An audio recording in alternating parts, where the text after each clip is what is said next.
Hello guys, hello, my name's Ethan. Make sure to check out my website, ethanwrenn.com. From there you can find links to all my various socials. We are currently live on YouTube and Twitch and on the front page of my website. So make sure to go check that out if you'd like to find out more about what it is we do here. Make sure to follow, subscribe to get notified when we go live again. What is the next symbol we're going to be talking about? Well, we're going to be talking about the XLF. The XLF is the SPDR Select Sector Fund Financial. So we've been talking a lot about ETFs today. We've covered the Russell 2000, which is a major market index for the United States, and it covers a large, very large basket of assets based in the United States. We covered the Kospi Composite Index, which is South Korea's major market index. We explained all the great companies they hold, from Samsung to Hyundai Motors. The XLF is not a major market index. It's not a major, typically what people look at when they're benchmarking a watermark, something along those lines. What this is this is an ETF that represents a sector of the U.S. economy, right? All of the assets represented by the XLF are financial services companies in the United States. That could be JP Morgan, that could be Citibank, that could be BlackRock, that could be Morgan Stanley. You get the idea. So this is, using a symbol such as the XLF is also kind of a great way to get an idea of how that general sector of the economy is performing. They have sectoral ETFs for technology, energy, finance, consumer durables, all of these different sectors. But right now, we're going to be looking at the XLF, which is the financial sector. Now, what is it about the XLF that I find interesting? Well, we're going to cover a lot of the same indicators that we cover in all my videos. I just want to say, this chart may look ugly to some of you, because of my drawings, not because the chart's bad, but because there's a lot of drawings happening here. I do a lot of TA in this. I probably do need to clean this chart up a little bit. I'll probably get to that soon.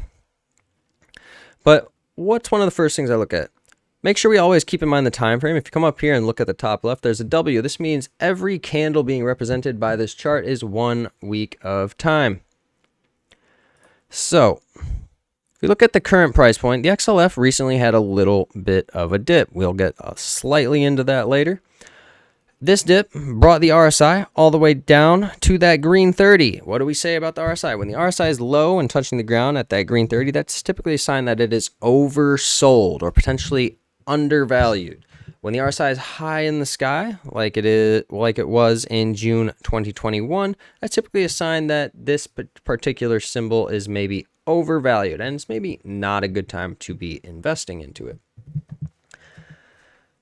So if we go through and look at the RSI, the last time that the RSI was as low as it is currently, let's say March 2022. What happened after that? Well, the XLF proceeded to run as much as 121%. The time before that, where the RSI was as low as it is currently, be March 2016. And after that, the XLF proceeded to run as much as 80%. And lastly, we'll do one more over here in 2011, as you can see right here. RSI touched down at the green 30, then proceeded to run as much as 121%. Now, what's one thing that's relatively good about the XLF is we don't necessarily expect it to... It's a relatively non-volatile investment. Its ranges are not the widest, and that can be good and not good depending on how aggressive or conservative you like your investing approaches to be. If you're someone who wants maybe a more conservative, slow and steady wins the race approach, something that has shown a history of growing for over a decade at a relatively steady pace, the XLF is a great ETF option for you. Again, keeping in mind, it is not a very diverse ETF because it's all financial. You would probably want to group an ETF like this with other assets, whatever that is for you. Maybe it's you grab a technology sector ETF, you grab 5 of your favorite companies, you get some of the S&P. You see, you get some foreign assets, you get some, like, you just go from there. But you wouldn't want this to be the only thing in your portfolio, but it could be. It is, again, divvied up across the liability that you would typically get from just buying one stock is being distributed here because it is an ETF and it has a bunch of different finance companies, which is kind of, doing what ETFs do. So what caused this like negligible 10% dip in the XLF this past week or two that could potentially be an amazing entry for us who are watching this? Well, this roughly 10% dip in the XLF was caused by some news articles about some SVB bank, just to name one, that was having liquidity problems, etc. That's all behind us now. All of their customers have been made whole again by the appropriate agencies. But that being said, Wall Street was not too happy about that, as you can see by this 1 to 2 weekly candles. Now that news is behind us, it did kind of present a great opportunity to be entering the XLF. As you can see, another indicator we look at almost every company or electronically traded product that we look at is the 180 moving average. Again, this is the weekly time frame. Every candle is 1 week of time, and this is the weekly 180 moving average. As you can see, this blue line, I know it's a little hard to see, but there's a blue line that comes through here. This blue line, historically, with this particular product, acts as a support. Every time that the XLF touches the weekly 180 moving average, it bounces and proceeds to run. If you basically look back at every mention of the RSI being low, it is happening simultaneously with an interaction with the blue moving average, like right here, for example, or maybe right here, for example. So as you can see, the blue line, the blue 180 moving average, tends to act as a support for the XLF. And you don't even have to look very far back to see this, because right here on June 2020, there was a bounce off the blue 180 moving average, proceeded to run as much as 15%. It came down, bounced off the blue 180 moving average again, ran another 17%, and here we are again. It's down in that 180 moving average territory. And I would be led to believe, based on the 2 prior times that it happened within the past year and the other countless times that it's happened over the past decade, that it would bounce again.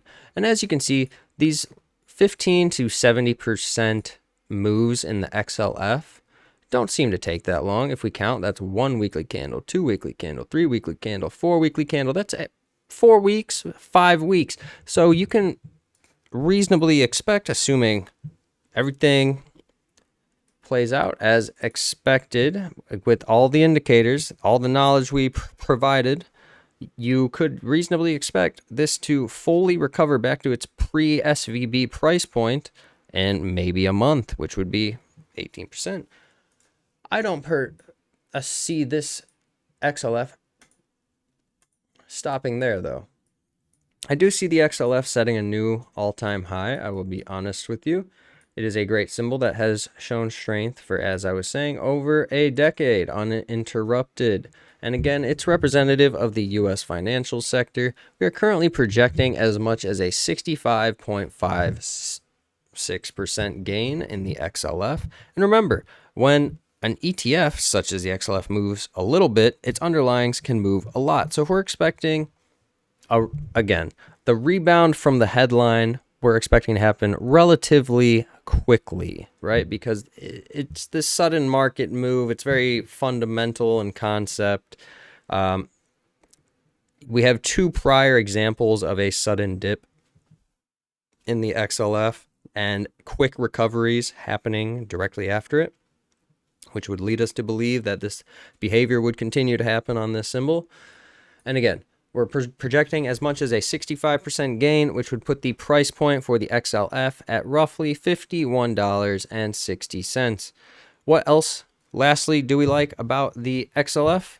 Is the dividend that it offers. The dividend on the XLF is 2.24%. That's actually the highest of any symbol that we've looked at so far today, which makes sense because most major market indexes don't necessarily have the greatest dividend. It's like 0.7 to 1.7%. This sectoral ETF offers a 2.24. Very good, very good. One more thing I wanted to add. Let's look at the top 10 holdings for the XLF. Top 10.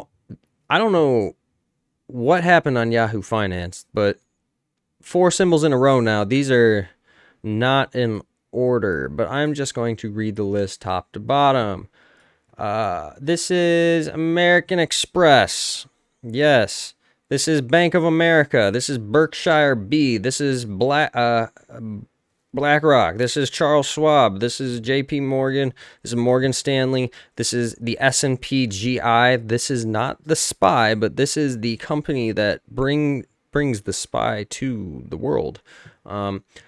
Goldman Sachs and Wells Fargo. Isn't it impressive that I had all those off the top just based on their symbol? Wow.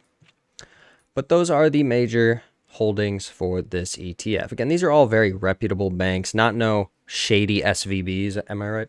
And I find it quite interesting with the whole SVB situation. I really don't want to talk about it that much because we really don't cover news headlines on this channel at all. It's not what we do. We've taken a very objective set of indicators and have a very algorithmic approach to our trading that's very consistent, very standard, not emotional. But to just touch on the SVB thing a little bit, all customers were made whole by the appropriate agencies. Nobody was negatively impacted. 90% of their clientele is small, privately owned, not publicly traded companies, which, again, why would that have any impact on the greater stock market? They don't. The biggest of these customers would have been Roku and then Roblox, which are both relatively young IPO, relatively young tech companies that don't really make a ton of money and probably shouldn't have been in those anyways.